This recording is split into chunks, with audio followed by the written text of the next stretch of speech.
வணக்கம் சொந்தங்களே. திமுக கூட்டணியில் மறுபடியும் சிக்கல். காங்கிரஸில் இவர் தாகூர் அப்படின்றவர், மாணிக்க தாகூர் அப்படிங்கிறவர் கூட்டணிக்கு எதிர்ப்பு தெரிவிக்கும் வகையில் செயல்படுறாரு.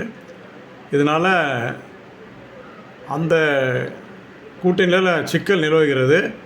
இன்னும் கூட்டணி தீர்வு செய்யப்படவில்லை. திமுக கூட்டணியிலும் சிக்கல். இதனால் அந்தந்த தொகுதிகள் அறிவிக்கப்பட முடியாமல் அந்த நிலைப்பாடு அப்படியே நின்றுருக்கு. காங்கிரஸ் தொடர்ந்து திமுக கூட்டணிக்கு இணைய மறுப்பு தெரிவிப்பதால் இந்த மாதிரி நிகழ்வுகள் நடந்து கொண்டிருக்குது.